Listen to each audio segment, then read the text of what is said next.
Selamat berjumpa kembali dalam layanan audio Sahabat Seperjalanan. Hari ini hari Jumat 4 April 2025. Tema renungan saat teduh kita dengan judul Hidup Beriman. Firman Tuhan terdapat dalam Roma 1 ayat 16 sampai dengan ke-17. Sebab aku mempunyai keyakinan yang kokoh dalam Injil. Karena Injil ada kekuatan Allah yang menyelamatkan setiap orang percaya. Pertama-tama orang Yahudi, tetapi juga orang Yunani. Kemudian, sebab di dalamnya nyata kebenaran Allah yang bertolak dari iman dan memimpin kepada iman, seperti ada tertulis, orang benar akan hidup oleh iman. Mari kita berdoa.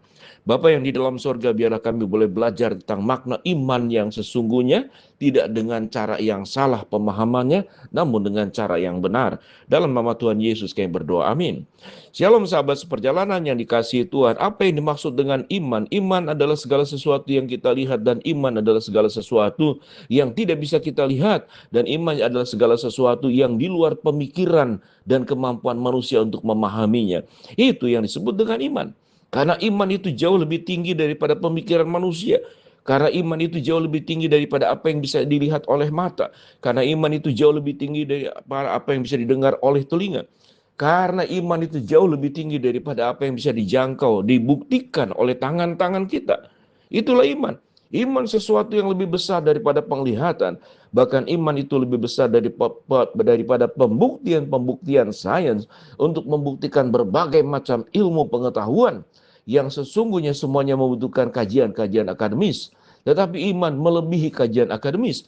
Iman melebihi luasnya alam semesta. Iman melebihi berbagai macam aspek yang hebat dan besar luar biasa. Karena iman itu disangkutkan kepada sebuah keyakinan, kepercayaan kepada Allah yang maha perkasa, Allah yang maha besar, Allah yang maha kasih, Allah yang maha agung, Allah yang maha mulia, Allah yang maha tinggi, Allah yang maha tidak terbatas. Itu yang disebut dengan iman. Tetapi inti daripada iman yang sesungguhnya adalah iman kepada Tuhan yang menyatakan diri datang menjadi manusia di dalam diri Kristus Yesus. Itu yang dikatakan pada ayat yang ke-16 sampai dengan ke-17. Sebab aku mempunyai keyakinan yang kokoh dalam Injil. Karena Injil adalah kekuatan Allah yang menyelamatkan kita, setiap orang yang percaya. Pertama-tama orang Yahudi, tetapi juga orang Yunani, dan tentunya juga untuk seluruh suku bangsa di seluruh dunia ini. Sebab di dalamnya nyata kebenaran Allah yang bertolak dari iman dan memimpin kepada iman, seperti yang ada yang tertulis, orang benar akan hidup oleh iman. Keyakinan, kepercayaan kepada Allah seringkali diperdebatkan.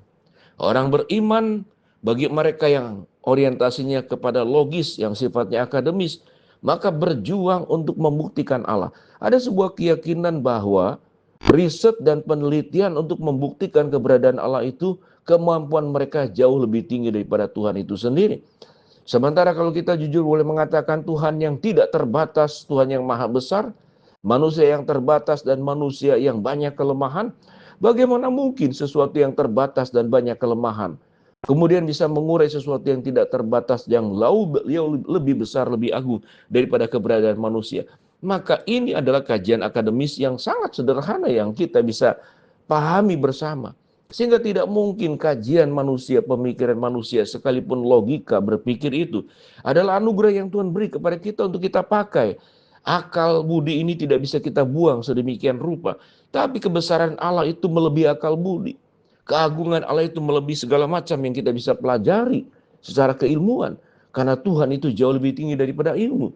Karena ilmu sendiri itu sumbernya pun berasal dari Tuhan yang memberikan kemampuan manusia untuk mengolah alam pikirnya. Sehingga menghasilkan banyak penemuan, mengkaryakan, membuat karya-karya yang luar biasa. Itu semuanya berasal dari Allah. Tapi bagi mereka yang tidak percaya, apapun tetap tidak percaya. Karena pemazmur berkata, orang bebal berkata dalam hatinya tidak ada Allah. Untuk orang yang tidak percaya, dijelaskan sedalam apapun, setinggi apapun, tetap tidak percaya. Itu juga dikatakan oleh Yesus. Kalaupun Musa itu lahir kembali, dibangkitkan, menyatakan kembali tentang hukum Tuhan yang sudah diberikan Tuhan kepadanya, itu hadir kepada mereka, bangkit dari kematian, mereka tetap tidak percaya. Karena itu berbicara tentang kedegilan hati, kebebalan hati, memang ketidakyakinannya kepada Tuhan. Bagaimana sekarang hidup beriman di dalam kehidupan keseharian kita? Kita akan diperhadapkan tidak hanya berbicara tentang dogma, ajaran, kepercayaan, tentang esensi keberadaan Allah, tapi juga di dalam kehidupan kita menghadapi berbagai macam masalah, problem hidup, kesulitan, sakit, penyakit, kemiskinan, persoalan-persoalan hidup, teror, ketakutan, diperlakukan tidak adil. Lalu kita menganggap masalah itu lebih besar daripada Tuhan yang kita percaya. Sehingga ada sebuah kalimat mengatakan, percayalah kepada Tuhan yang lebih besar daripada masalah kita. Tetapi kalau kita menganggap masalah itu lebih besar daripada Tuhan yang kita percaya, yang ada timbul sikap putus asa, kemudian timbul sikap menyerah. Kita menjadi orang pecundang, orang yang patah arang, orang yang kemudian tidak lagi mau melanjutkan perjalanan hidup. Memang semua masalah itu berat. Semua masalah itu memukul, semua masalah itu bisa membuat kita terseok-seok untuk menjalani kehidupan. Tetapi kekuatan Allah, kebesaran Allah, pertolongan Tuhan di dalam iman percaya kita sebagai orang yang hidup beriman, itu melebihi segala-galanya. Kalau berbicara tentang jemaat kepada di Roma, maka perjuangan Paulus adalah mengabarkan Injil. Tetapi setelah Injil tersebar sampai saat hari ini, ada banyak orang yang sudah menerima Kristus sebagai juru selamat. Sekalipun memang banyak yang belum terima Tuhan Yesus sebagai juru selamat. Kita diperhadapkan iman percaya kita. Apakah kita hanya percaya dan beriman kepada sesuatu yang berdasarkan akal budi manusia, pembuktian-pembuktian. Lalu tatkala hitung-hitungan manusia tidak memungkinkan, maka berarti selesailah hidup kita. Tapi sewaktu kita menyerahkan kepada Allah, kalau Allah itu melebihi batasnya langit, Allah itu kuasanya melebihi dalamnya laut. Pertolongan Tuhan, kebaikan Tuhan itu indahnya melebihi pelangi. Kalau itu adalah sebuah kehidupan yang dipercayai sebagai orang-orang beriman, meyakini Allah seperti demikian. Dan memang firman Tuhan berkata seperti demikian. Kita akan menjadi orang-orang yang beriman. Bagaimana ciri orang setelah beriman? Orang yang beriman hidupnya itu akan penuh dengan penyerahan, akan penuh dengan sukacita, akan penuh dengan rasa syukur. Ada ketakutan, ada kekhawatiran, hal yang sangat biasa dan manusiawi. Tetapi kekhawatiran dan ketakutannya karena sebagai hidup orang beriman tidak pernah akan menenggelamkan dirinya. Masalah itu ada lebih kecil daripada imannya orang-orang yang percaya.